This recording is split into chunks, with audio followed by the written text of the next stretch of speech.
aquele que come de mim nunca mais terá fome, e aquele que bebe de mim nunca mais terá sede. Então Jesus falou que ele é aquele que supre aquele vazio que existe dentro da alma humana. Mas num segundo momento nós vimos Jesus dizendo: eu sou a luz que veio ao mundo para que todo aquele que anda em mim, para que todo aquele que me conhece jamais ande em trevas, mas pelo contrário tenha a luz da vida. Então Jesus disse: eu sou a luz, eu sou aquele que ilumina vocês, eu sou aquele que tira vocês da escuridão, eu sou aquele que dá a direção correta para vocês. E de fato Jesus faz isso em nossas vidas, nos guiando, nos fortalecendo, nos ajudando, sendo aquele que cuida da alma de cada um de nós. Depois nós vimos Jesus falando e anunciando, dizendo: eu sou a porta das ovelhas, aquele que entrar por mim entrará, sairá e encontrará pastagem. Jesus se colocando como aquele único meio pelo qual nós podemos ter acesso à graça de Deus. Jesus dizendo: não há outro caminho, aquele que entra pela janela ou que pula o muro é ladrão e salteador. Eu sou a porta e todos vocês precisam passar por mim. Depois vimos ainda em João capítulo 10, Jesus dizendo: eu sou o bom pastor, e o bom pastor dá a vida pelas ovelhas. Jesus dizendo que ele é aquele que cuida de nós, aquele que nos dá segurança, que nos dá paz, que nos dá tranquilidade. E na última semana houve um pequeno imprevisto aqui, né, e nós ficamos sem energia elétrica, e eu aqui então ministrei aos irmãos sobre Jesus dizendo de si mesmo que ele é a ressurreição e a vida, e aquele que crê nele, ainda que esteja morto, Jesus é aquele que ressuscita o que está morto dentro de nossa alma, assim como ele fez com seu tão muito amigo Lázaro, que havia falecido, perdido a sua vida. E hoje então quero ministrar aos irmãos este sexto texto em que Jesus fala sobre si mesmo, dizendo sobre si mesmo que ele é o caminho, a verdade e a vida. Portanto, abra sua Bíblia em João, no capítulo 14, e nós vamos ler os versos de 1 a 6. Evangelho de acordo com João, o discípulo amado, dos versos 1 a 6.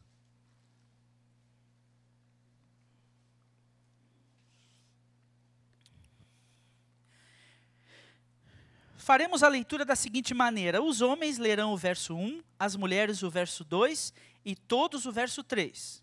Aí depois os homens leem o verso 4, as mulheres o verso 5 e todos o verso 6. Pode ser assim? Homens, mulheres, todos, homens, mulheres, todos. Então vamos começar, os varões da igreja, todos juntos? Não deixe que seu coração fique aflito. Creiam em Deus, creiam também em mim. Na casa de meu pai há muitas moradas. Se não fosse assim, eu lhes teria dito: vou preparar lugar para vocês. E quando tudo estiver pronto, virei buscá-los, para que estejam sempre comigo onde eu estiver. Vocês conhecem o caminho para onde vou. Não sabemos para onde o Senhor vai, disse Tomé. Como podemos conhecer o caminho? Jesus disse: eu sou o caminho, a verdade e a vida. Ninguém pode vir ao Pai senão por mim. Amém. Essa palavra é dita por Jesus no momento de profunda tristeza. O Evangelho de João, diferentemente dos outros evangelhos, dedica quase metade do seu texto à última semana de Jesus, as coisas que aconteceram nos últimos dias. E aqui nós estamos num trecho que compreende dos capítulos 13 a 17 de João, quando Jesus está falando literalmente sobre a sua partida. Nós estamos vivendo no momento da última quinta-feira de Jesus como ser humano na face dessa terra. A Bíblia nos diz que no domingo antecedente, Jesus entrou em Jerusalém naquela chamada entrada triunfal, quando todos o recebem e dizem: Hosana, bendito é o que vem em nome do Senhor. E durante aquela semana, Jesus então tem alguns embates com os líderes judeus, ensina algumas coisas aos seus discípulos, cura algumas pessoas, faz alguns sinais, e então no final daquela semana, Jesus começa a se despedir despedir dos seus discípulos, porque ele já havia os avisado que eles subiriam a Jerusalém de uma vez por todas, que aquela seria a última vez em que ele subiria a Jerusalém, porque ele se entregaria em favor do mundo todo. E assim foi, na última quinta-feira, Jesus reuniu seus discípulos no cenáculo para comer com eles uma última refeição. João capítulo 13 nos narra como Jesus começou essa refeição. Você lembra? Jesus amarrou uma toalha na sua cintura e lavou os pés de todos os seus apóstolos, lavou um por um, dizendo: se eu, sendo o Senhor, vos lavei os pés, vocês devem fazer também o mesmo. Eu deixo a vocês o exemplo de que o maior líder é aquele que serve, de que aquele que quer ter proeminência deve ser servo de todos. E ali então Jesus celebra com eles o que nós chamamos de a última ceia. Jesus toma o pão, dá graças, parte entre eles, toma o cálice, dá graças e parte entre eles, como nós fizemos aqui em memória do Senhor esta noite. E Jesus então dá um símbolo novo àquelas coisas, dizendo: este é o meu corpo, este é o meu sangue que é dado em favor de vós. Todas as vezes que vocês participarem disso, vocês vão lembrar do que vai acontecer aqui em Jerusalém amanhã. Amanhã eu vou me entregar pelos pecados do mundo todo. E então Jesus começa no capítulo 14 com uma história muito esquisita, dizendo aos seus discípulos: não se perturbe o coração de vocês. Vocês só precisam crer no Pai, crer em Deus e crer também em mim. Porque eu estou agora embarcando numa viagem e eu vou para um lugar para onde vocês agora não podem ir. Eu vou voltar para o Pai. E lá, nas moradas e nas mansões celestiais, eu vou preparar lugar para vocês. Não é como se Jesus fosse um construtor que fosse construir moradas celestiais para aqueles que nele creem. Essas moradas já estão construídas desde a eternidade, porque a Bíblia nos narra isso, que Jesus nos escolheu antes mesmo da fundação do mundo. Ele nos escolheu antes de todas as coisas. Mas é como se Jesus fosse afofar os travesseiros, trocar as fronhas, colocar as toalhas sobre as camas, arrumar as coisas para receber aqueles que a partir daquele dia iriam para a glória eterna, ocupar essas mansões que já estavam de antemão preparadas. E Jesus então diz para eles: eu vou voltar para o Pai e eu vou preparar o lugar de vocês nas mansões celestiais, porque onde eu estiver, vocês também estarão. E aí no versículo 4, Jesus diz claramente aos seus discípulos: vocês conhecem o caminho para onde vou. Uma palavra dura, uma palavra triste. Porque embora os discípulos soubessem que o que Jesus estava querendo dizer era: agora eu vou experimentar a morte, parece que eles não querem entender. E Tomé, que talvez fosse o que tivesse o coração um pouco mais empedernido dentro daquele grupo, começa a dizer: Senhor, mas nós não sabemos nem para onde o Senhor vai, como que nós vamos saber o caminho? Jesus falou: vocês sabem, mas Tomé responde: nós não sabemos. E Jesus está dizendo: é isso mesmo que vocês estão pensando. É difícil que vocês aceitem, é uma verdade inconveniente, é algo que vocês não querem experimentar. Mas eu deixarei esse mundo e voltarei para o Pai, porque preciso cumprir a minha missão, indo à cruz do Calvário, me entregar em favor de vocês. Mas uma verdade sobre mim mesmo, eu quero ensiná-los nesta noite, ao redor desta mesa. O texto nos diz que à altura em que Jesus falou essas palavras, Judas, que era aquele que haveria de trair, já havia saído para buscar os soldados do templo, para vir então tomar Jesus e levá-lo para o início do seu martírio. E então Jesus ali, junto com os 11, diz a eles: eu sou o caminho, a verdade e a vida, e ninguém vem ao Pai a não ser por mim. Eu não sei quantos aqui já tiveram uma experiência de algum familiar em profunda situação difícil de saúde, vivendo um tempo muito difícil. E algumas pessoas pressentem que vão morrer. Então elas chamam os familiares e começam a dividir as coisas, né? Dizendo assim: ó, tal coisa vai ficar para fulano, tal coisa vai ficar para ciclano, eu estou sentindo que a minha hora está acabando, eu quero dar o meu adeus final. E é tão bom quando as pessoas que estão partindo têm oportunidade de fazer isso. E é mais ou menos isso que Jesus está fazendo nesse texto. Vendo a sua clara partida, que aconteceria na hora sexta do outro dia, da sexta-feira, ele então está se despedindo dos seus discípulos, dizendo a eles: Eu vou deixar o mundo, mas eu deixo a vocês esta verdade. Lá em Foz do Iguaçu, nós tínhamos uma irmã chamada Irmã Solange. Ela era uma batista com P no meio, né? Baptista. Uma senhora que era batista desde o tempo que se escrevia batista com P. E ela conhecia todos os hinos do cantor cristão. Sabia cantar todos, fazia uma voz soprano maravilhosa. Tinha decorado mais uma centena de poemas da Mirte Matias, porque ela adorava recitar poemas. E todas as ocasiões festivas da igreja, ela então recitava aqueles poemas de cor, poemas lindíssimos que falavam sobre a graça e o poder do Senhor Jesus. E a irmã Solange pressentiu a sua morte. E ela então chamou a sua família e disse para eles: eu vou partir. E eu sei que muitos de vocês ainda não têm uma vida com Cristo. E eu quero desafiá-los a ter uma vida com Cristo. O marido dela, o senhor Elias, um senhor assim muito animado, com 85 anos, ficava andando no telhado, arrumando as telhas quebradas. Animado, mas afastado do Senhor Jesus. E ela o confrontou dizendo: você precisa voltar para a igreja. E mais, Jesus já me falou que eu vou partir, mas quando eu partir, você vai ficar vivo e recebendo a minha aposentadoria. E o meu desafio para você é que você vai dar meu dízimo na igreja até você morrer. Você acredita que ela falou isso com ele? E aí, ela de fato faleceu, partiu para o Senhor Jesus, uma triste partida. E o marido dela, o que começou a fazer? Todo mês levava o dízimo dela na igreja. É a primeira vez que eu vejo o caso de alguém morto que é dizimista. Mas ela era essa pessoa que tinha uma palavra e uma influência tão poderosa. E sabe o que aconteceu? O marido dela ficou doente, me chamou na casa dele e falou: pastor, eu quero me reconciliar com Cristo e mais, eu quero voltar a ser membro da igreja, para que eu possa partir dessa vida com a certeza de que eu fiz a coisa certa.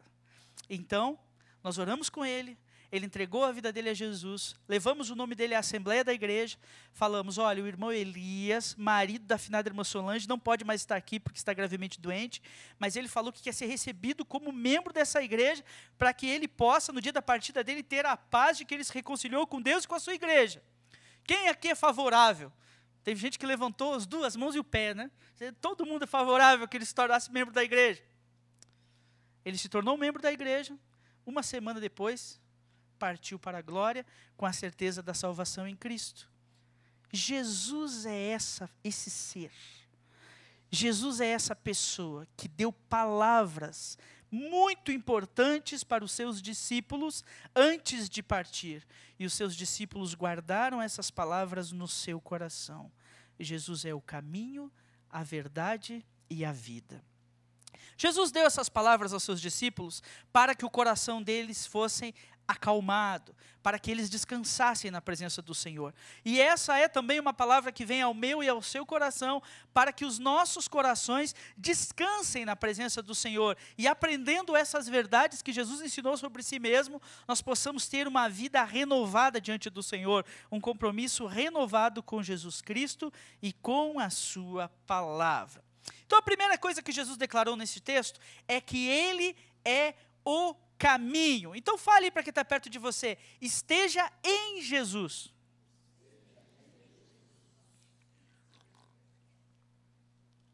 Quando Jesus fala aos seus discípulos: eu sou o caminho, ele está falando sobre exclusividade.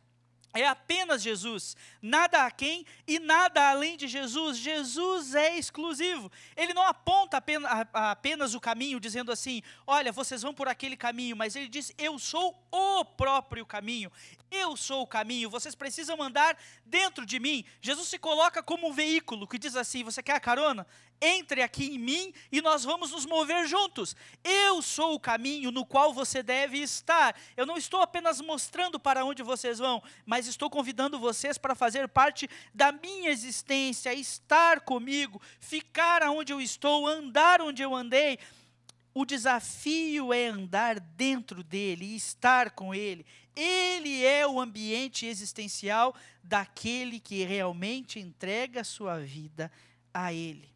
Não há outro caminho que possa levar à salvação. Não há nada aquém, nem nada além. Alguém que diga, se eu for uma pessoa muito ética, fizer as coisas da maneira mais correta possível, eu posso agradar a Deus e assim talvez Deus me permita entrar no seu céu. Se engana quem assim pensa, porque se houvesse uma balança capaz de pesar as nossas benfeitorias e os nossos pecados, todos nós veríamos à clara luz do dia que a balança penderia para o lado dos pecados, porque todos nós pecamos muito mais do que fazemos coisas boas, temos muito mais vícios do que virtudes, então nós precisamos de Jesus Cristo, Ele é o único caminho. Mas alguém que diz, não, mas eu vou para o céu por outro caminho, existe Mohammed, o profeta, Jesus é até alguém importante, mas Mohammed trouxe uma nova iluminação, nada além de Cristo é necessário. Talvez alguém diga, existe Jesus, mas existe também Ellen G. White, que tem textos inspirados, os quais nós devemos seguir. Nada além de Jesus é importante. Alguém há de dizer, existe a Bíblia, mas existe um livro azul, escrito na capa, Livro de Mórmon, Revelação do Senhor Jesus Cristo a Joseph Smith, e nós precisamos seguir isso, para que isso, juntamente com Cristo, nos leve à salvação. Jesus Cristo não precisa de nenhum adendo, é nada a menos que Ele e nada a mais que Ele. O que nós precisamos é tão somente dele. Portanto, pare de crer que para ser salvo você precisa ser um tipo de pessoa especial, ter um tipo de atitude especial, ou agir de uma maneira especial. Tudo que você precisa para estar no caminho que é Jesus, é dele, se entregar a Ele, se jogar nele, embarcar nele e dizer, Senhor Jesus, a partir de agora o Senhor é o meu caminho. Talvez nós possamos recitar de cor aqui o texto da segunda carta de Paulo aos Coríntios, capítulo 5, verso 17. Mas se alguém está em Cristo, nova criatura é. As coisas velhas já passaram, eis que tudo se fez novo. Como começa esse versículo? Aquele que está em Cristo, não é aquele que ouviu falar de Cristo, não é aquele que colocou um crucifixo no seu pescoço, não é aquele que é membro da Igreja Batista, mas é aquele que está neste ambiente existencial que é Jesus. Você precisa estar nele, dentro dele, mergulhado nele, andando com ele, o seguindo, tendo comunhão com ele. Ele é o centro da nossa fé, ele é o único caminho, e ninguém pode ir ao Pai a não ser por Ele, é só por Ele. Mas Jesus continua dizendo, eu não sou apenas o caminho, mas eu sou também a verdade. Jesus é o gabarito que nos mostra como que nós devemos viver. Ele é a vara de medida, Ele é a verdade. Essa semana, eu e Zélia compramos um purificador de água para colocar na nossa casa, para purificar a água. E eu achei engraçado que junto com aquele purificador de água, dentro da caixa, veio um gabarito para que você pudesse colar ele na parede, e ali tinha a marca dos furos, para que você pudesse fazer os furos, e então instalar aquele aparelho na parede. Como eu faria aqueles furos sem aquele gabarito? Ia ser muito difícil, porque os parafusos ficam atrás do purificador. Como que eu ia conseguir aquela medida exata? Eu fiquei pensando, talvez eu devesse passar um pouco de cola atrás, alguma coisa que eu encostasse aquele purificador de água na parede, ficassem as marcas, e então ia poder furar naquelas marcas que ficou. Algum jeito teria que ser dado, mas graças a Deus veio aquele gabarito, aquele papel com os furinhos já prontinhos para você colocar e então fazer os furos no lugar exato. Quando Jesus diz eu sou a verdade, Ele está dizendo isso. Eu sou o gabarito. Aqueles que fazem concurso público aqui, você faz o concurso, aí depois você fica esperando sair o gabarito, né? Porque você quer ver quais são as respostas corretas. Jesus Cristo está se colocando dessa maneira, dizendo, eu sou a verdade. E a partir de agora, vocês terão que medir todas as coisas da existência a partir da minha medida, a partir da minha régua, a partir do meu gabarito. Eu sou a verdade. Jesus coloca os corações em xeque. Ele chama os seus discípulos para se colocarem no espelho da realidade e entenderem que se nós vivermos como o mundo vive, procurando verdades e mais verdades, nós estaremos mais perdidos como diz lá no Rio Grande do Sul, do que cebola em salada de fruta. Estaremos completamente arrasados. O mundo diz que existem muitas verdades. Você tem a sua, eu tenho a minha, cada um tem a sua verdade. E para um a verdade contempla a ética, para outro a verdade contempla a falta de ética. Para um a verdade contempla tirar vantagem, para outro a verdade contempla dar vantagem. Então, que verdade é essa que é relativa e que faz com que nós nos firamos e mordamos uns aos outros? Nós precisamos de uma verdade eterna, palpável, de uma medida que nos leve a entender o que nós realmente precisamos viver. Qual é o modelo? Qual é o alvo? Qual é o objetivo? Qual é a medida? No que eu devo me inspirar para viver a minha vida? Jesus Cristo está dizendo, eu sou a verdade. Olhe para mim, me use como medida, me use como gabarito, me use como a régua da sua vida e se compare comigo para que você possa viver uma vida verdadeira. Cada um de nós é convidado por Jesus Cristo a fazer isso no caminho da existência, a se olhar no espelho que é Jesus e dizer assim, será que eu não estou muito aquém daquilo que Jesus me criou para ser? Você já teve essa crise existencial? De chegar um dia, se olhar no espelho e dizer assim, quem sou eu? O que eu me tornei? Para que eu existo? Para onde eu estou indo? Quais são meus propósitos? No que eu estou me baseando? Será que eu ainda estou como um animal irracional, andando por aí pelos meus instintos, andando por aí atrás dos meus sentimentos, das minhas impressões? Todos nós precisamos cair em nós mesmos e entender que Jesus Cristo é a verdade. E olhando para Ele, nós podemos nos livrar das mentiras que contamos sobre nós mesmos, das mentiras que habitam o nosso coração e andarmos em novidade de vida. Ele é a verdade. Mas Jesus continua dizendo que não é apenas o caminho, não é apenas a verdade, mas Ele é também a vida. Existir sem Jesus não é viver, é estar numa subvida, é estar numa situação menor do que aquilo para o que você foi criado para ser. Então, por isso que Jesus confronta os seus discípulos dizendo, eu sou a vida. É como o ambiente aquático para um peixe. Quando o peixe está dentro da água, ele está vivo. Se ele é tirado da água, ele está morto. É como o oxigênio para nós. Quando nós estamos num ambiente oxigenado, nós estamos vivos. Mas quando o oxigênio falta, nós morremos. Jesus está dizendo isso. Eu sou a vida e vocês só poderão existir plenamente. Vocês só poderão desfrutar de todo o potencial para o qual vocês foram criados. Vocês só poderão ter vida verdadeira, vida pesada, vida com sentido, vida plena, vida alegre, vida que vale a pena, se vocês estiverem com a minha vida dentro de vocês. O desafio de Jesus é que nós possamos perceber que sem a graça dele, sem a unção do Espírito trabalhando no nosso coração, nós estamos apenas brincando de estar vivos. Mas, na verdade, nós estamos por aí andando como seres que ainda não conheceram a verdadeira vida. E não é incomum conhecermos pessoas que, ao final da sua existência terrena, olham para trás e dizem assim, eu fiz tanta coisa, mas não encontrei sentido em nada do que fiz.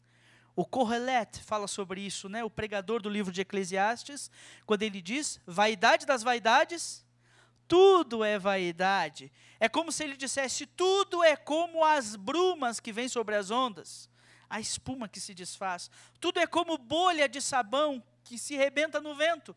Tudo que eu vivi não tem sentido. A minha vida passou, a minha existência passou, mas em tudo que vivi, eu não senti plenitude, verdade, não senti a alegria de experimentar a verdadeira vida.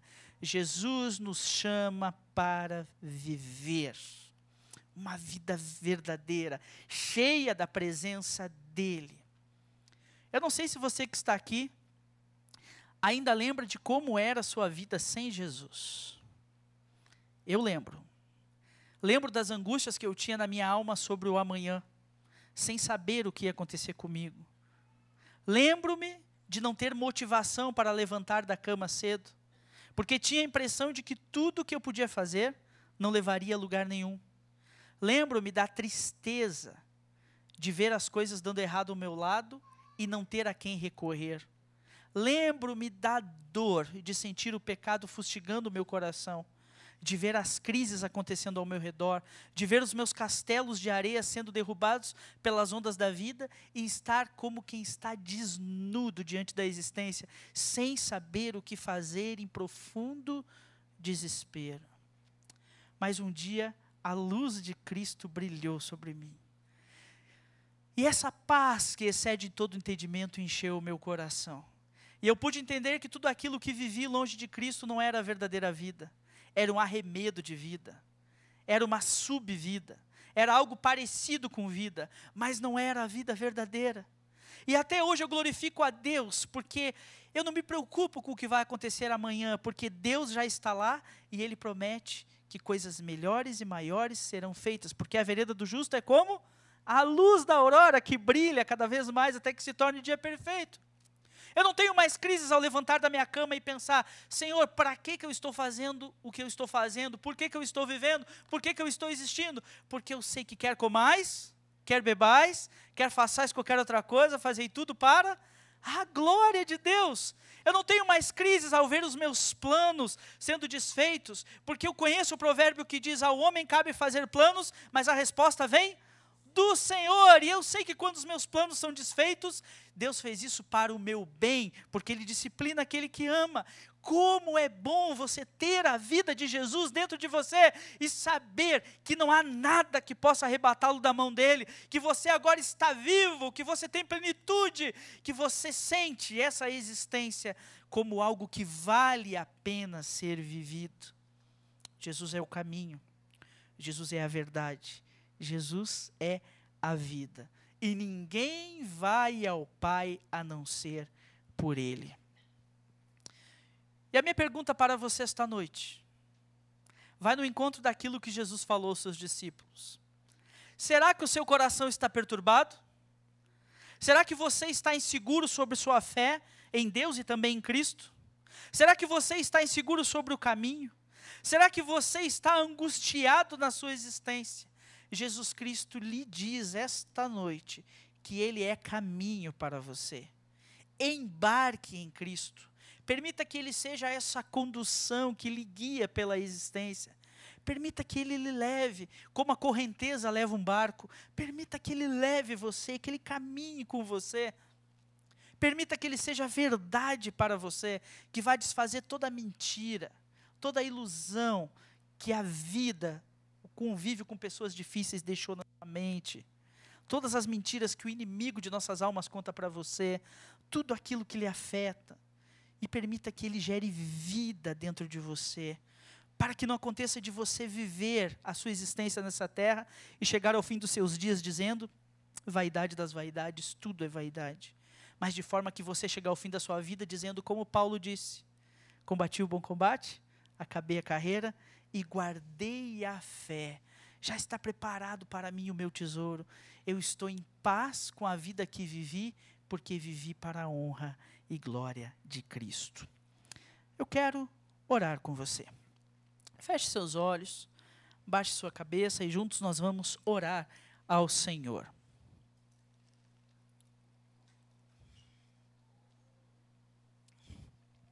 Jesus é o caminho, a verdade e a vida. Ele mesmo disse isso sobre si. Talvez você que aqui está essa noite precise embarcar neste caminho. Você está perdido. E você precisa deste caminho para a sua vida. Eu quero orar por você. Alguém essa noite precisa de um caminho? Erga sua mão, eu quero orar por você. Quero apenas reconhecê-lo. Talvez haja alguém aqui hoje que tem vivido cercado de mentiras. Você não suporta mais essa vida mentirosa. e você quer a verdade de Cristo para limpar o seu coração, para renovar o seu espírito, eu também quero orar por você. Há alguém aqui hoje que quer essa verdade? Erga sua mão para eu vê-lo e orar por você. Talvez haja alguém aqui hoje que está sobre essa terra existindo, mas não está vivendo de verdade.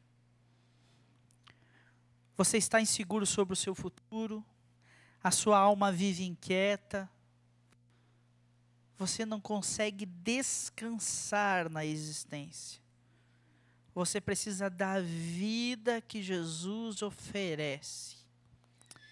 Hoje é o dia em que a vida de Cristo coloca vida em você. Mas para isso você precisa se entregar a Cristo. Entregar a sua vida a Ele, dizendo: Jesus, eu quero que a sua vida opere em mim. Há alguém aqui essa noite? Eu quero orar por você. Há alguém desejando a vida que Cristo oferece? Se você está aqui, erga uma de suas mãos para que eu possa orar por você.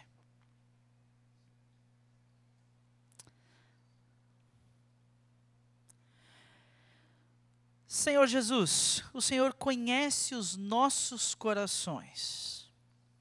E o Senhor nos deu uma palavra tão especial esta noite. Assim como o coração dos discípulos estavam angustiados naquela última ceia, quantas vezes o nosso coração está angustiado, entristecido, sem esperança. Nós queremos pedir, Senhor, que o Senhor seja caminho, verdade e vida para cada um de nós. Não nos deixe, Senhor, andar por esse mundo sem a esperança que há em Ti, mas que de fato andemos contigo, sejamos limpos e purificados pela verdade que há no Teu Evangelho, e que, sobretudo, possamos receber da vida que o Senhor oferece, vida plena, vida que satisfaz, vida cheia de alegria e contentamento. Pedimos que o Senhor complete essa palavra em nós. Oramos assim, no nome de Jesus. Amém. Amém. Que Deus abençoe a sua vida.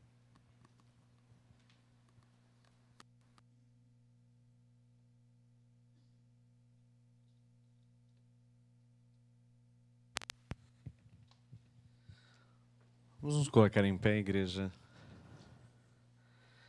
Palavra do Senhor, reforçando esse convite a todos nós, a confiar e a se entregar nele, completamente. Há uma canção bastante antiga e bastante conhecida, que sempre nós, no grupo dos homens, cantamos, e que ela possa ser uma grande verdade na sua e na minha vida. Jesus Cristo mudou o meu viver. Amém?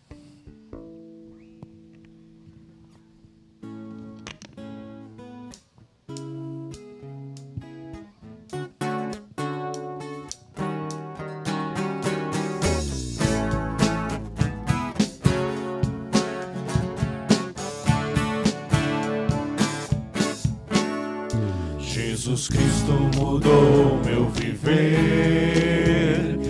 Jesus Cristo mudou meu